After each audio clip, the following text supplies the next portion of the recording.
This is the podcast overview for Module 9 that goes with Week 4.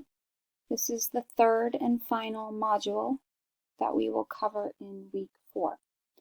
And this module covers Chapter 10 in the hospital, all about the setting, procedures, and the different effects on patients that the hospital has. So here's your to-do list for this chapter. The objectives that go along with the chapter. Listen here for the podcast about each of these. The lecture slides, and then there's no video assignment with this chapter, just Module 9 discussion. Before I get to that really quickly, the last chapter that we covered, we talked all about health care for the patient, what that is like, making health decisions, doctor-patient relationship. Now we're going to get a little more familiar with the actual setting of the hospital environment, which is very unique.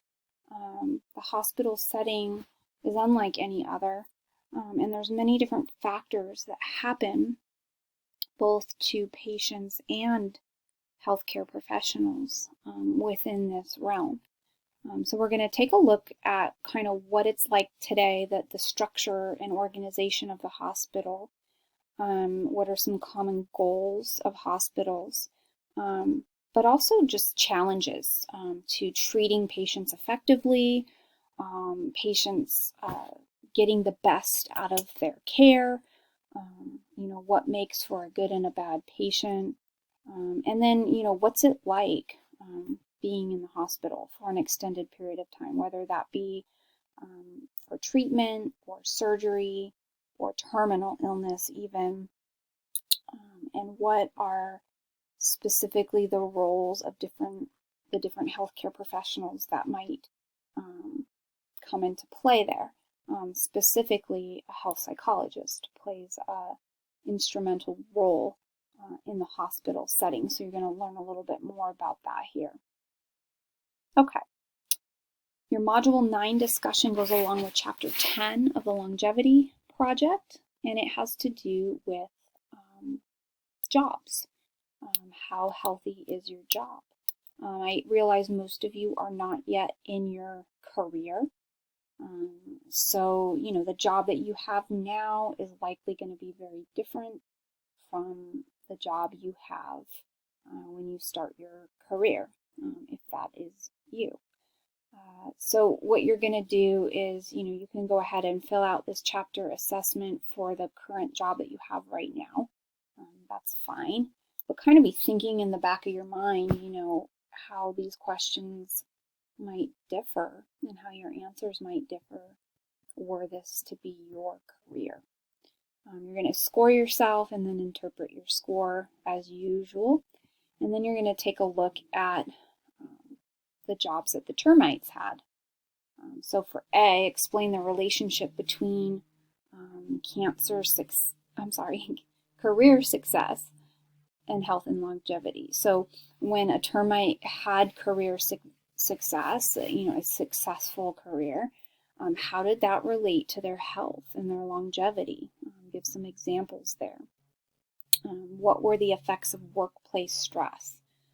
That's talked about a lot in this chapter, specifically of the Longevity Project.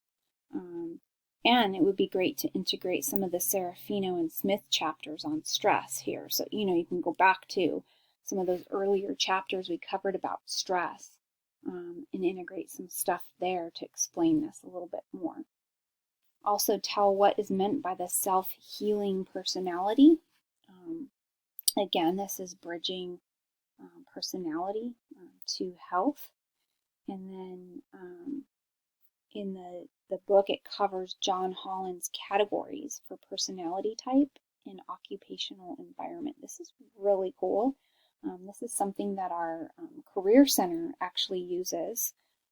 I don't know if it's specifically Holland's categories, but there's many others like this where it fits, it gives you a personality test to find out kind of who you are, what you are like, and then maps that onto the best possible occupation for you. What type of environment would you fit best to? So sometimes we have in our heads, I'm going to be a police officer, I'm going to be a nurse. We think we want to do these things. Well, is that actually even something that's best matched to your personality traits that you're going to carry with you throughout your life? So talk a little bit about that. Where do you fit here? What result was found in the association between being well suited to one's job and living a longer life? So in the termites, you're going to see ones who picked careers that were really good for them, and then ones who picked careers that weren't so good for them, and what effects did that have on their longevity, on their health. And then on the contrary, for the last point here, explain why it might be the case that finding the perfect career to match your personality and preferences doesn't always necessarily guarantee success or long life.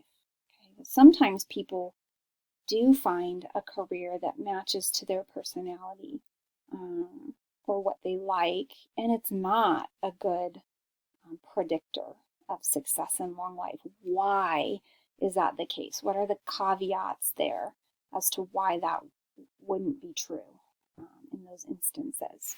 And again, the more examples you can use of the termites, the better support you'll give for your conclusions. And then lastly, you're going to take exam 3. It covers chapters 8, 9, and 10, along with the physiological module 3, the digestive system. And that will wrap up exam 3, same format, 50 questions, 50 minutes, multiple choice. And that wraps up module 9.